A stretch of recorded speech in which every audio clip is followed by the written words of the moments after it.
होता है। आओ षष्ठी विभक्ति की बात करते हैं। पंचमी तक अपन पढ़ चुके थे, ठीक है। षष्ठी विभक्ति प्रथमा, द्वितीया, तृतीया, चतुर्थी और पंचमी, पंचमी तक पढ़ लिया था, ठीक है। अब बात करेंगे षष्ठी विभक्ति। कारक पढ़ क्यों रहे, क्योंकि आपको पता होना चाहिए आपके वार्षिक पेपर में कारक अर्धवार्षिक में भी 3-4 नंबर का आया था और वार्षिक में भी कितने नंबर का आएगा कारक, 3 नंबर का आएगा, ठीक है सर जी। आओ षष्ठी विभक्ति क्या कहती है कि संबंध में कौन सी विभक्ति होती है, षष्ठी विभक्ति। जब किसी चीज का किसी से संबंध बताया जाता है, एक चीज का दूसरी चीज से संबंध बताया जाता है, जैसे ये किताब किसकी है तो ये किताब मेरी है, वह गाड़ी किसकी है वह गाड़ी मेरी है। तो जब संबंध बताया जाता है तो उसमें कौन सी विभक्ति होती है सर जी, षष्ठी विभक्ति होती है। तो संबंध में षष्ठी विभक्ति होती है। रमेश संस्कृतस्य पुस्तकम पठति, रमेश संस्कृत की पुस्तक पढ़ता है। पुस्तक तो पढ़ता है लेकिन किसकी पढ़ता है, संस्कृत की पढ़ता है। तो संस्कृत की पुस्तक का संबंध बता दिया, इसलिए यहाँ पे ध्यान रखना संस्कृत से में कौन सी विभक्ति हो जाएगी सर जी। अरे ये लहू ऐसे कर दो, नहीं नहीं, हाँ हाँ अब अच्छा, हाँ आराम करो, ऐसा नहीं, थैंक यू सर। रमेश है संस्कृत से पुस्तक पढ़ती, तो जहां पे संस्कृत की पुस्तक का वो उससे संबंध बता दिया, इसलिए संस्कृत से में कौन सी विभक्ति हो जाएगी, षष्ठी विभक्ति। अगला, जिन शब्दों से विशेषता प्रकट होती है, जिन शब्दों से विशेषता प्रकट होती है उसमें षष्ठी विभक्ति होती है। जैसे हम कहते हैं ना पूरी क्लास में एक बच्चा होशियार होता है तो उस बच्चे की अपन विशेषता बता रहे कि ये होशियार है, कोई खेलने में होशियार होता है, तो मतलब जब विशेषता बताई जाती है तो उनमें षष्ठी विभक्ति होती है। जैसे कविना, कविनाम का मतलब होता है कवियों में कालिदास श्रेष्ठ अस्ति, कवियों में कौन श्रेष्ठ है, कालिदास श्रेष्ठ है। तो कालिदास की विशेषता बताती है यहाँ पे, इसलिए कविना में कौन सी विभक्ति हो जाएगी सर जी, षष्ठी विभक्ति। छात्राणा, छात्रों में सुरेश पटुतम अस्ति, सुरेश पढ़ता मतलब पटुतम, तम यानी यहाँ पे तरप प्रत्यय, तम यानी तरम प्रत्यय यहाँ पे, ठीक है ना, वो प्रत्यय पढ़ेंगे तब ध्यान रखना।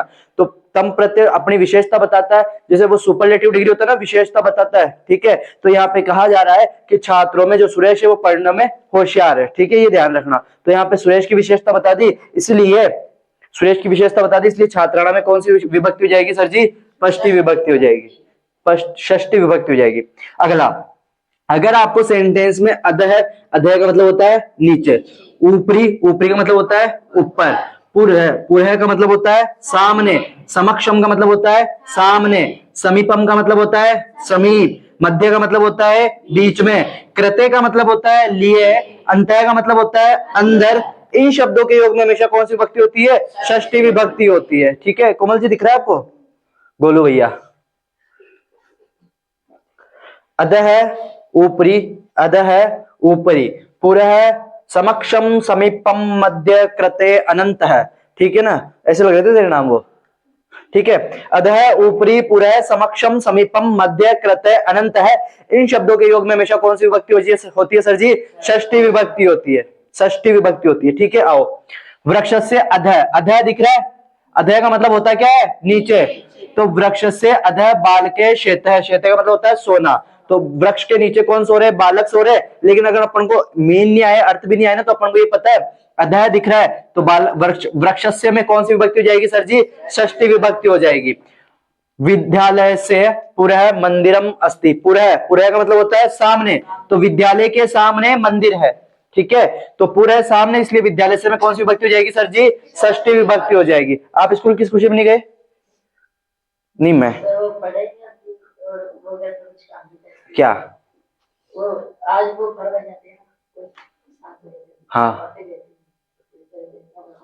क्यों, घर पे क्या था, चलो मेरे को मेरे घर वाले यूं कहते कि हम सब जा रहे कहीं ना कहीं, तू यहीं रहेगा ना घर पे, तो हम क्यों करते, गेट के ताला लगा जाते मेन गेट के, और तू बाहर चाचे के पास रोटी खा लेना। मेरे को घर नहीं संभाल के जाते मेरे घर वाले, और तुम कहते हो कि हम घर पे रह के घर का ध्यान रखते। तुम में से मेरे को जो जानता है, रेगुलर जानता है, मेरे घर पे कभी ताला देखा है किसी ने, अभी मत कहना सर गेट तो है ही नहीं,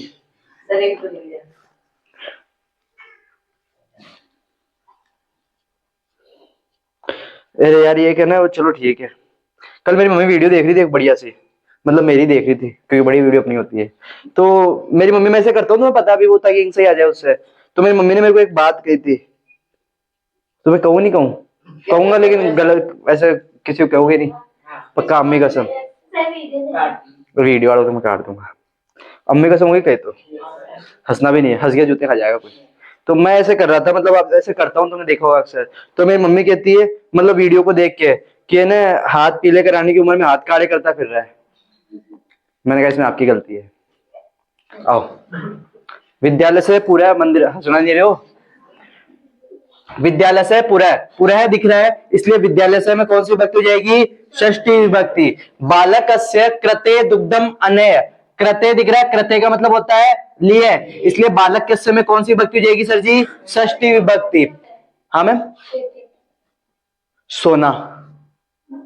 जस्सू, बताया था ना, तो खोज कहाँ रहता है फिर? मैंने पूछा भी था आपसे पहले, तो मैंने पहले भी बताया था, अभी बताया था, अभी थोड़ी देर पहले। अच्छा चिल्ला के बोल रही। शेते का मतलब अभी बताया था मैंने, पढ़ा है, सोते हैं, ध्यान तो है नहीं, पता नहीं कहाँ खो रही है। बालकस्य कृते दुग्धम आनेय, तो बालकस्य कृते, कृते का मतलब होता है लिए, ठीक है ना। जो आने का मतलब होता है लाना, दुग्ध लाना है, बच्चों के लिए दूध लाना है, तो यहाँ पे कृते शब्द दिख रहा है, इसलिए बालकस्य में कौन सी विभक्ति हो जाएगी सर जी? षष्ठी विभक्ति। ग्रह से अंतः, अंतः का मतलब होता है अंदर, और मैंने बताया था अगर अंतः शब्द दिखेगा तो आपको कौन सी विभक्ति हो जाएगी सर जी? उसमें षष्ठी विभक्ति, ठीक है। तीसरा चौथा नियम इसमें आता है, तुल्यवाची शब्दों के योग में जब तुलना की जाती है तो तुल्यवाची शब्दों के योग में कौन सी विभक्ति यूज में होती है? तू मेरे को सही देखा, मैं रियली ना रिक्वेस्ट करूं तेरे से, मेरे को डर लगता है तेरे से। तुल्यवाची शब्दों से हद होती है, तुल्यवाची शब्दों के योग से भी षष्ठी विभक्ति होती है, तुल्यवाची शब्दों के योग में भी षष्ठी विभक्ति उपयुक्त होती है। सुरेश महेशस्य तुल्य अस्ति, तुल्य शब्द दिख रहा है, तो महेशस्य में कौन सी विभक्ति हो जाएगी? षष्ठी विभक्ति। सीता गीताया तुल्य, तुल्य दिख रहा है, तुलना की जा रही है, इसलिए गीताया में कौन सी विभक्ति हो जाएगी? षष्ठी विभक्ति। अब आपको ये ध्यान रखना है, षष्ठी विभक्ति में खास इसकी पहचान क्या होती है, तो षष्ठी विभक्ति में ध्यान रखोगे पीछे क्या दिखाई देता है आपको? अस्य, अस्य, इनको छोड़ के बाकी सब में देख लो आपको अस्य अस्य दिखाई दे रहा है ना, तो षष्ठी विभक्ति में ध्यान रखोगे क्या दिखाई देता है पीछे? अस्य दिखाई देता है। और इनसे ज्यादा इंपॉर्टेंट ये रहेगा तुम्हारे क्वेश्चंस में भी क्वेश्चन करेंगे तब, ठीक है सर जी। आगे कौन सी विभक्ति पढ़ते हैं? सप्तमी विभक्ति, नॉट इंपॉर्टेंट, फिर भी पढ़ लो। क्रिया की सिद्धि में जो आधार है उसकी अधिकरण संज्ञा होती है। जैसे मैं बैठता हूं, कोई बात नहीं बैठता हूं, लेकिन मैं सिंहासन पर बैठता हूं, सॉरी औकाती, मैं कुर्सी पर बैठता हूं, कुर्सी, हंसा नहीं करना, ऐसे हंसते हो बड़े बुरे लगते हो, तारीफ सी, ठीक है। और तूने कल इसको मेरे लिए वो 2 टॉफियां दी थी तूने, वो भी खाई थी ना हमने, वो क्या कितने क्या थी वो? एक ही 2 वाली। मेरे को लगा अलग देगा कुछ, मेरे को तो चलो ठीक है। तो सप्तमी विभक्ति क्रिया की सिद्धि में जो आधार होता है, और आधार होता है उसमें अधिकरण संज्ञा होती है, और अधिकरण में हमेशा कौन सी विभक्ति होती है सर जी? सप्तमी विभक्ति होती है। सर जैसे मैं बैठता हूं, कोई दिक्कत नहीं, लेकिन मैं कुर्सी पर बैठता हूं, तो बैठ किसकी वजह से पा रहा हूं? कुर्सी की वजह से, तो कुर्सी आधार बन गई मेरा, तो आधार में अधिकरण होती है, और अधिकरण में सप्तमी विभक्ति होती है। नरपय, नरपय का मतलब होता है राजा सिंहासने तिष्ठति, बैठता है, नरपय राजा सिंहासन पर बैठता है, तो सिंहासने, सिंहासन पर बैठ रहा है, तो उसकी वजह से बैठ रहा है ना, सिंहासन की वजह से, तो यहाँ सिंहासने में कौन सी विभक्ति हो जाएगी सर जी? सप्तमी विभक्ति। वयम ग्रामे निवासम, हम गांव में निवास करते, वयम ग्रामे निवासम, हम गांव में निवास करते, तो किसकी वजह से निवास कर पा रहे? गांव की वजह से, गांव है तभी तो निवास कर पा रहे हो, तो यहाँ ग्रामे में कौन सी विभक्ति हो जाएगी सर जी? सप्तमी विभक्ति। दूसरा देखे, जिससे स्नेह किया जाता है, जिससे प्रेम किया जाता है, उसमें कौन सी विभक्ति होती है? सप्तमी विभक्ति होती है। अगर आप किसी से प्रेम करते हो और उसका नाम दिया हुआ है, तो उसमें आप कौन सी विभक्ति यूज करोगे? सप्तमी विभक्ति। जैसे पिता पुत्र स्नेहति, पिता पुत्र को स्नेह करता है, किसको स्नेह करता है? और स्नेह शब्द दिख रहा है, तो इसलिए पुत्र में कौन सी विभक्ति हो जाएगी? सप्तमी विभक्ति, ठीक है दीदी? हाँ तो बोल, हेलो। मैंने ना देखने के लिए मना किया था, देखने के लिए मना किया था ना, यस सर, झूठी बात करने के लिए मना किया था। बाबू को आबू खाना ही पड़ेगा। मैंने बात करने के लिए मना नहीं किया, मैंने देखने के लिए मना किया। हाँ अच्छा, किट्टी किट्टी किट्टी, मैं भूल जाता हूँ, किट्टी किट्टी किट्टी, बात नहीं करी, बात क्यों करी मेरे से? कोई नहीं, अब हो जाता हूँ मैं कभी। संलग्न व चतुर शब्दों के योग में, संलग्न व चतुर शब्द, अगर आपको वाक्य में संलग्न और चतुर शब्द दिख जाए, संलग्न और चतुर शब्द दिख जाए तो वहां भी कौन सी विभक्ति होगी सर जी? सप्तमी विभक्ति होती है। बलदेव स्वकार्य संलग्न, संलग्न दिख रहा है इसलिए स्वकार्य में कौन सी विभक्ति हो जाएगी? सप्तमी विभक्ति। जयदेव संस्कृते चतुर अस्ति, चतुर शब्द दिख रहा है तो चतुर दिख रहा है तो संस्कृत में कौन सी विभक्ति हो जाएगी? सप्तमी विभक्ति हो जाएगी। अगला, अगर आपको सेंटेंस के अंदर श्रद्धा और विश्वास है, श्रद्धा दिख जाए या विश्वास, अगर इन शब्दों का योग दिख जाए, श्रद्धा और विश्वास इन शब्दों का योग दिख जाए तो वहां भी कौन सी विभक्ति होगी? सप्तमी विभक्ति होती है। ठीक है। बालकस्य पितृ श्रद्धा, श्रद्धा दिख रहा है तो श्रद्धा दिख रहा है तो यहाँ पे कौन आ जाएगी? सप्तमी विभक्ति। मैं शस्य स्वमित्र विश्वास है, विश्वास है वर्ड दिख रहा है इसलिए स्वमित्र में कौन सी विभक्ति आ जाएगी? सप्तमी विभक्ति आ जाएगी। आपको संस्कृत नहीं आती ना, फिर भी अगर आप टॉपिक कान बंद कर रहा है, सर मैं बोल ही रहा हूँ। किसका मामा का छोरा है? पागल है ये? हाँ बोल रहा है, नहीं पागल? ले गारंटी नहीं ले रहा तेरी। अरे तो दिल्ली में पागल हूँ। इसको क्या पता मैं पागल हूँ। आओ तो षष्ठी विभक्ति, संबंध में षष्ठी विभक्ति होगी। और आपको ये ध्यान रखना है, ये 2-3 उदाहरण ध्यान रखना है, इसके बाकी ये वर्ड ध्यान रखोगे। अधः इंपॉर्टेंट है षष्ठी विभक्ति। अधः, ऊपरी, पुरः, समक्षम, समीपम, मध्य, कृते, अनंत, इनमें षष्ठी विभक्ति होगी। अगर आपको तुल्यवाचक शब्द दिख जाए वहां भी षष्ठी विभक्ति होगी। और षष्ठी विभक्ति की पहचान क्या होगी? पीछे क्या दिखेगा? अस्य। तो सर ऐसे सप्तमी विभक्ति की पहचान क्या होगी? तो देखो पीछे वाले पे एक ही मात्रा दिख रही है। अरे आप देखोगे ना तो एक ही मात्रा दिख रही है सर जी आपको, इसको छोड़ के बाकी आ रहा है ना एक ही मात्रा, यहाँ पे भी एक ही मात्रा। तो ध्यान रखना इसके पीछे किसकी मात्रा दिखेगी आपको? एक ही मात्रा। तो सप्तमी विभक्ति की पहचान हो जाएगी। ठीक है सर जी, पक्का? पेपर हुए थे उनमें आए हुए, तो देखते हैं। सबसे पहले आपको थोड़ा सा ये ध्यान रखना है कि द्वितीय विभक्ति का पता कैसे लगेगा कि अंत में अगर आपको मैं दिख रहा है किसी शब्द के तो उसमें कौन सी विभक्ति होगी? द्वितीय विभक्ति। 95% चांस ये रहेगा, ठीक है, कि वो द्वितीय विभक्ति का शब्द है। तृतीय विभक्ति में आपको अंत में क्या दिखेगा? या तो न दिखेगा या अण दिखेगा, न या अण दिखेगा। चतुर्थ विभक्ति में आपको क्या दिखेगा? आय दिखेगा या भय दिखेगा। ठीक है ना, भय। जैसे कैसे सर यहाँ पे ये नेत्र, यहाँ पे भी नहीं है, वो है नहीं, भय ध्यान रखना। पंचमी विभक्ति में अंत में आपको क्या दिखेगा? आत। अंत में कौन दिखेगा? तय, मतलब आत की मात्रा दिखेगी। षष्ठी विभक्ति में अंत में कौन दिखेगा? अस्य। और सप्तमी विभक्ति में अंत में कौन दिखेगा? एक ही मात्रा। एक ही मात्रा जानते हैं ना, जो सिंगल ए वाली। ठीक है। अब आपके अर्धवार्षिक परीक्षा 2022-23-24 के अंदर, 2023-24 के अंदर जो पिछले साल किताब, जो आपके जो पिछले जो क्लास थी उसने जो पेपर दिया था अर्धवार्षिक में, उसमें जो कारक से क्वेश्चन आए वो देखते हैं। अलम, अलमलम एवं त्वश्रमेण, अलम योग का विभक्ति प्रयुक्त। अलम योग में कौन सी विभक्ति प्रयुक्त होती है? तो तृतीया विभक्ति बताई थी ना, याद होना चाहिए आपको। तो इसमें कौन सी विभक्ति हो जाएगी सर जी? तृतीया विभक्ति। अलम शब्द के योग में कौन सी विभक्ति होती है सर जी? तृतीया विभक्ति होती है। ओके। अहम विना कदापि न गमिष्यामि, विना शब्द दिख रहा है और विना शब्द में कौन सी विभक्ति होती है? द्वितीय विभक्ति और पंचमी विभक्ति। द्वितीय और पंचमी दोनों होती है। अब द्वितीय विभक्ति में आपको पता है कि सर पीछे क्या दिखेगा? मैं। किसी के पीछे मैं दिख रहा है क्या? नहीं। तो मतलब द्वितीय विभक्ति के लिए यूज नहीं हो रहा है, पंचमी विभक्ति के लिए यूज हो रहा है। तो बिना शब्द में पंचमी विभक्ति के लिए यूज होता है और पंचमी विभक्ति में पीछे क्या दिखता है? आत, मतलब तय की मात्रा। तो कहाँ आ रहा है? जनकात, आत की मात्रा दिख रही है। तो इसमें आंसर कौन हो जाएगा अपना? जनकात। कर लोगे?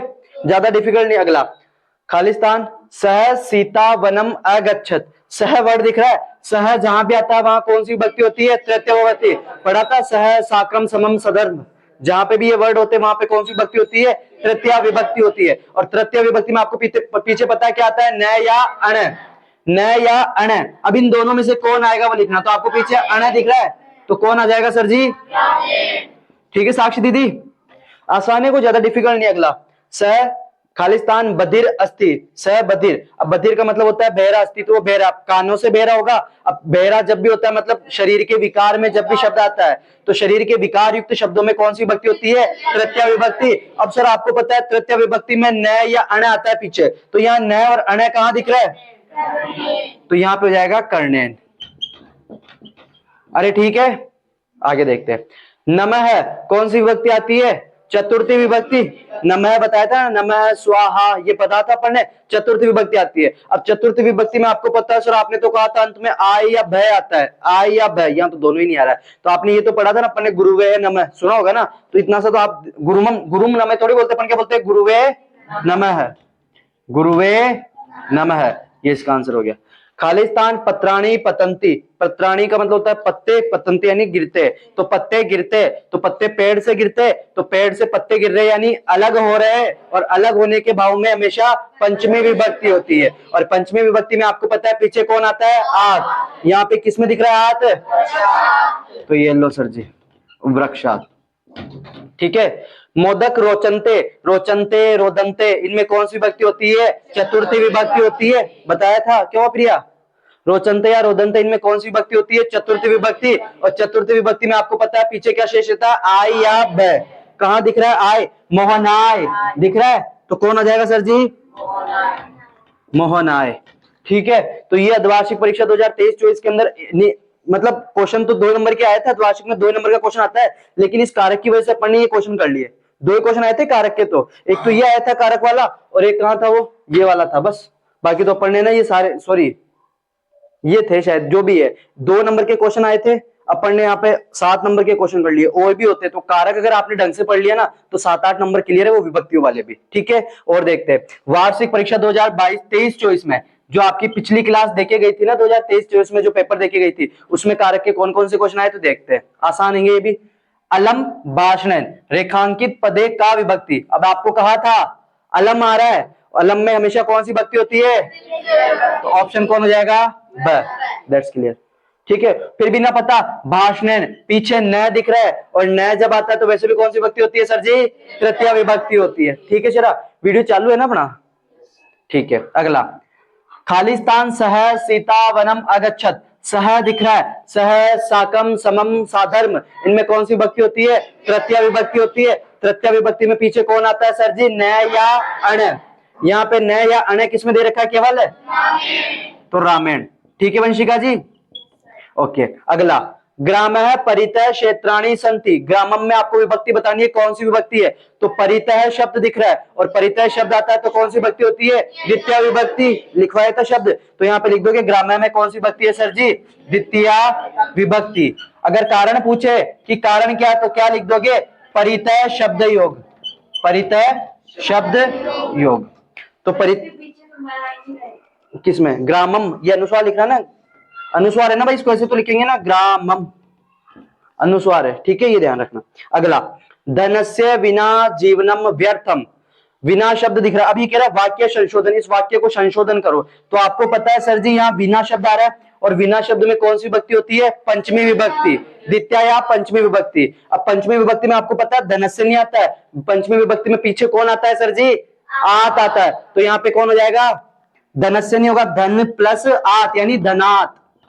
ठीक है ना, कौन हो जाएगा, धनात, विना जीवनम व्यर्थम। ठीक है, तो धन के बिना जीवन है व्यर्थ है। क्लियर है सर जी, तो ये ध्यान रखना। पक्का, आगे चलू, ओके क्लियर नहीं, यहां तक का। आगे, विद्वान सर्वत्र पूज्यन्ते, पूज्यते। ठीक है ना, इसमें से क्या आएगा, अब सर्वत्र ये लिखा है क्या कहीं पे आपको, सर्वत्र कहीं नहीं लिखा था क्या, अब इसका देख के बताते हैं। ठीक है, वैसे विद्वान सर्वत्र पूज्यन्ते, विद्वानों को सभी जगह पूजा जाता है, तो पूज्यन्ते। ठीक है। अर्धवार्षिक परीक्षा 2024-25 जो अभी तुम दिए था ना थोड़ी देर, अभी जो पेपर दिया था उसमें भी कारक के क्वेश्चन आए थे, देखते कौन कौन से है। बालक है शब्दस्य सप्तमी विभक्ति रूप अस्ति, इनमें से आपको बताना कि बालक शब्द की सप्तमी विभक्ति क्या होगी, तो आपको आइडिया होना चाहिए, कारक से नहीं है वैसे ये क्वेश्चन, लेकिन फिर भी ध्यान रखना सप्तमी विभक्ति में पीछे कौन आता है, एक ही मात्रा लग जाती है। तो किसके पीछे एक ही मात्रा दिख रही है आपको, तो ग आंसर हो गया।